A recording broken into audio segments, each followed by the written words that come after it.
اعوذ باللہ من الشیطان الرجیم بسم اللہ الرحمن الرحیم۔ جی آج جو ہمارا بیان ہے وہ جہاد کے متعلق ہے۔ جہاد کی فرضیت سے انکار نہیں کیا جا سکتا۔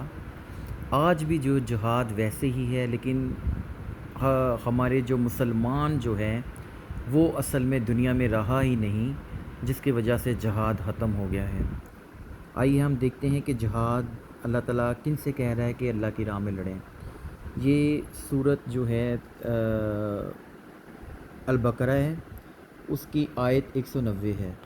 اس کا ترجمہ کرتے ہیں، اور لڑو اللہ کی راہ میں ان سے جو تم سے لڑتے ہیں، اور ان پر بھی زیادتی نہ کرنا، بے شک اللہ تعالیٰ دوست نہیں رکھتا زیادتی کرنے والوں کو۔ اس میں اللہ تعالیٰ کہہ رہا ہے کہ تم ان سے لڑو جو تم سے لڑیں، یعنی کہ پہل آپ نے نہیں کرنی۔ اگر وہ مشرک اور کافر جو ہیں، منافق جو ہیں، وہ اگر آپ سے لڑیں تو پھر آپ اللہ تعالیٰ کی راہ میں ان سے جہاد کریں۔ اور پھر بھی اللہ تعالیٰ کہہ رہا ہے کہ آپ ان پہ زیادتی نہ کرنا، بے شک اللہ تعالیٰ دوست نہیں رکھتا زیادتی کرنے والوں کو۔ اور قتل کرو انہیں جہاں بھی نہ پاؤ، اور نکال دو انہیں جہاں سے انہوں نے تمہیں نکالا تھا، اور فتنہ انگیزی تو قتل سے بھی زیادہ سخت ہے۔ آزمائش تو اللہ تعالیٰ کہہ رہا ہے قتل سے بھی زیادہ سخت ہے۔ اور نہ جنگ کرو ان سے مسجد حرام کے قریب، یہاں تک کہ وہ خود تم سے وہاں جنگ کرنے لگے۔ سو اگر وہ لڑیں تم سے تو پھر قتل کرو انہیں، یہی سزا ہے کافروں کی۔ پھر اگر وہ باز آ جائیں تو جان لو کہ اللہ تعالیٰ بہت بخشنے والا، ہمیشہ رحم فرمانے والا ہے۔ اس میں اللہ تعالیٰ کہہ رہا ہے کہ مسجد حرام، خانہ کعبہ کے قریب ان سے نہ لڑو۔ اگر وہ تم سے لڑیں تو پھر ان کو ادھر بھی قتل کر دو، کوئی ایشو نہیں ہے۔ یہی سزا ہے ان کافروں کی۔ پھر اگر وہ باز آ جائیں تو اللہ تعالیٰ بڑا بخشنے والا اور رحم کرنے والا ہے۔ اس میں بتایا گیا ہے کہ ان سے لڑو کہ جو تم سے لڑیں، جو پہل کریں تم سے لڑائی میں اللہ تعالیٰ کی راہ میں۔ اس طرح جو ہے سورۃ توبہ ہے، اس کی آیت نمبر 73 ہے۔ اس میں اللہ تعالیٰ کہہ رہا ہے، اے نبی کریم جہاد کیجئے کافروں اور منافقوں کے ساتھ، اور سختی کیجئے ان پر، اور ان کا ٹھکانہ جہنم ہے اور بہت ہی برا ٹھکانہ ہے۔ اس میں اللہ تعالیٰ محمد صلی اللہ علیہ وسلم کو کہہ رہے ہیں، چونکہ ہمیں بھی محمد صلی اللہ علیہ وسلم کو فالو کرنا ہے، کیونکہ ہماری کامیابی بھی اللہ اور اس کے رسول کی فرما برداری ہے۔ اگر اللہ تعالیٰ کسی بھی آیت میں محمد صلی اللہ علیہ وسلم کو کہہ رہے ہیں تو ہم پر بھی یہ فرض آتا ہے، اے نبی کریم جہاد کیجئے کافروں اور منافقوں کے ساتھ، اور سختی کیجئے ان پر، اور ان کا ٹھکانہ جہنم ہے اور بہت برا ٹھکانہ ہے۔ اس میں اللہ تعالیٰ کہہ رہا ہے کہ ان کا ٹھکانہ جہنم ہے، اور کافروں اور منافقوں کے ساتھ جہاد کیجئے۔ اب بات یہ ہے کہ کافر اور منافق کس کو کہا جاتا ہے؟ اس حوالے سے ہمیں جو سورۃ توبہ کی آیت نمبر اگر ہم دیکھتے ہیں 67، اس میں لکھا ہے منافق کی تعریف، کہ منافق کہتے کس کو ہیں۔ منافق مرد اور منافق عورتیں سب ایک جیسے ہیں، حکم دیتے ہیں برائی کا اور روکتے ہیں نیکی سے۔ یہ آج کل منافق مرد اور منافق عورتوں کو یہ اللہ تعالیٰ پہچان بتا رہا ہے کہ یہ حکم دیتے ہیں برائی کا اور روکتے ہیں نیکی سے۔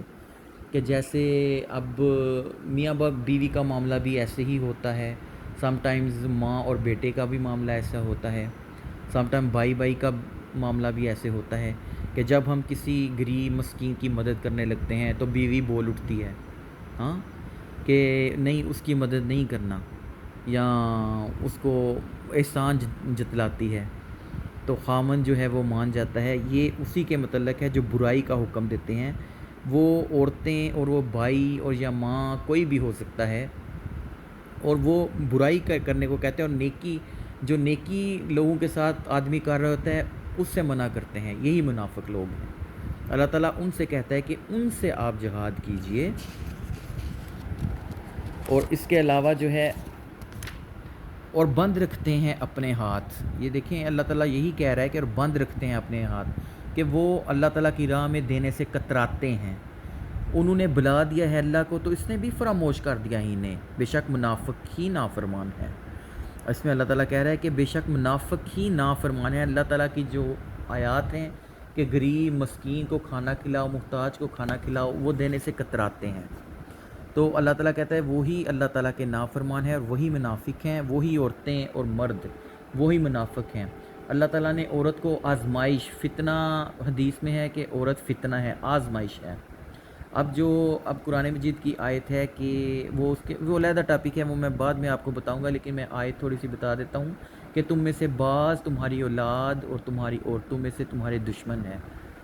اب یہ اللہ تعالیٰ نے مرد کو حاکم بنایا ہے عورت پر، تو اب مرد کا کام بنتا ہے کہ وہ حاکم رہے، نہ کہ محکوم بن جائے اور عورت کو حکمرانی دے، کیونکہ اگر قیامت والے دن آپ کو اس عورت نے یا بھائی نے یا ماں نے آپ کو نہیں بچھوانا یا باپ نے، بلکہ آپ اپنے اعمال کے سر پر آپ جنت میں جائیں گے۔ لہٰذا ہمیں کوشش کرنی چاہیے کہ اپنا مواخذہ خود کریں کہ ہم میں سے کون اس طرح کر رہا ہے، اور اللہ تعالیٰ کے فرما بردار رہنا چاہیے۔ وعدہ کہ ہے اللہ نے منافق مردوں اور منافق عورتوں اور کفار سے دوزخ کی آگ کا ہمیشہ رہیں گے وہ اس میں، یہی کافی ہے، انہیں نیز لعنت کی ہے ان پر اللہ نے، اور انہی کے لیے دائمی عذاب۔ اس میں اللہ تعالیٰ کہہ رہا ہے کہ اللہ تعالیٰ نے منافق عورتوں جو برائی کا حکم دیتے ہیں اور بلائی سے منع کرتے ہیں، ان کے سے دوزخ کی آگ کا وعدہ کیا ہے، وہ اس میں ہمیشہ رہیں گے جو اپنا ہاتھ بند رکھتے ہیں۔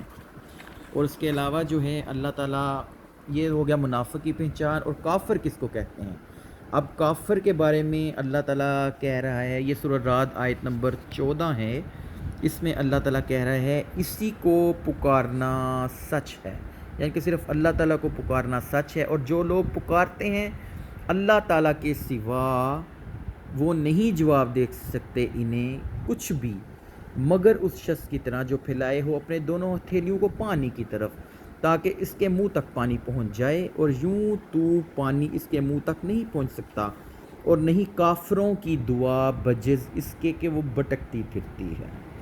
اس میں اللہ تعالیٰ کہہ رہا ہے کہ جو اللہ تعالیٰ کو چھوڑ کر کسی اور کو پکارتے ہیں، جیسے کہ غوث پاک کو پکار لیا، علی کو پکار لیا، اب میں جیسے ڈیبیٹ کرتا ہوں کرسچنز کے ساتھ اور جیوز کے ساتھ، وہ عیسیٰ علیہ السلام کو پکارتے ہیں، یہودی بھی اسی طرح اپنے جو ان کے سینٹس ہیں ان کو پکارتے ہیں، تو یہ ان کا پکارنا، یہ اللہ تعالیٰ کہہ رہا ہے یہ ایسے ہے جیسے کہ یہ پانی میں اپنی دونوں ہتھیلیاں، ہاتھ جیسے ہم دعا مانگتے ہیں، دعا مانگے ہو اپنی دونوں ہتھیلیاں پانی کی طرف پھیلا دے اور کہے پانی سے کہ میرے منہ کو لگے، حالانکہ ان کی پکار بیکار ہے، پانی ان کے منہ تک نہیں پہنچ سکتا، لہٰذا ان کا پکارنا بیکار ہے۔ یہی کافر ہیں جو اللہ تعالیٰ، کافر کس کو کہہ رہا ہے؟ جو اللہ تعالیٰ کے علاوہ کسی اور کو پکارتا ہے۔ ہم دربار پہ جاتے ہیں، درباروں پہ جا کے کہتے ہیں ہماری دعا آپ کے آگے، ہاں دعا ہی کر رہے ہیں نا، اپنے منہ سے کہہ رہے ہیں کہ ہم دعا کر رہے ہیں، دعا ہی عبادت ہے، یعنی کہ ہم اس آدمی کی عبادت کرنے لگ جاتے ہیں اللہ کے سوا۔ یہی کافر لوگ ہیں، اللہ تعالیٰ ان کو کافر کہہ رہا ہے، ان کے ساتھ جہاد کرو۔ جہاد آج بھی ایسے ہی ہے جیسے محمد صلی اللہ علیہ وسلم کے زمانے میں تھا، لیکن اب مسلمان جو ہے وہ کم ہو گئے ہیں۔ اللہ تعالیٰ کہتا ہے کہ ان کے ساتھ تعلق نہ رکھو، کوئی صرف اللہ پر بھروسہ کرو، صرف اللہ پر۔ ان کے ساتھ جب آپ تعلق نہیں رکھیں گے، بلکہ ابھی ٹائم بہت کم ہے، تو میرا ٹاپک جو ہے سورہ توبہ آیت 68 69 میں اللہ تعالیٰ کہہ رہا ہے کہ ان کی اولاد اور ان کے جو مال اور اولاد ہیں ان کو بھی اچھا نہ سمجھو۔ اللہ تعالیٰ اس قدر ان کا جنازہ بھی نہ پڑھو، اللہ تعالیٰ اس قدر ان سے نفرت کرتا ہے جو اللہ کے علاوہ اوروں کو پکارتے ہیں۔ لہٰذا جہاد آج بھی اسی طرح جیسے تب تھا، لیکن آج مسلمان نہیں ہیں، کوئی مسلمان نہیں ہے، اب ویسے ہی ان کے ساتھ ہنستے ہیں، کھیلتے ہیں، جو غیر اللہ کو پکارتے ہیں، جو معاہدہ ہیں۔ اللہ تعالیٰ کا کہتا ہے جو ان کے ساتھ دوستی رکھے گا وہ بھی انہی میں سے ہوگا، بے شک وہ معاہدہ ہے، وہ درباروں وغیرہ پر نہیں جاتے۔ لہٰذا ہمیں خود سوچنا چاہیے، جب آپ دیکھیں گے کہ جب ہم ان سے قرآن کے مطابق زندگی گزاریں گے، جب ان سے ہم قطعی تعلق کریں گے، تو یہ آپ کے سخت دشمن ہو جائیں گے۔ اللہ تعالیٰ جو قرآن میں لکھا ہے ویسے ہی ہوگا، یہ آپ کے سخت ترین دشمن بن جائیں گے۔ یہ مشرک جو اللہ کے علاوہ پکارتے ہیں، جو بدعتی ہیں، یہ جو میلاد وغیرہ مناتے ہیں، عرس وغیرہ مناتے ہیں، یہ بدعتی لوگ ہیں، یہ آپ کے ویسے دشمن بن جائیں گے۔ لہٰذا ان سے پھر جہاد کرنا فرض ہے۔ اللہ تعالیٰ سب کو ہدایت دے۔ میں کل کے ٹاپک میں بتاؤں گا کہ اللہ تعالیٰ نے جہاد جو ہے وہ انجیل اور تورات میں بھی لکھا ہے۔ اللہ تعالیٰ سب کو ہدایت دے اور سب کو مسلمان بنائے۔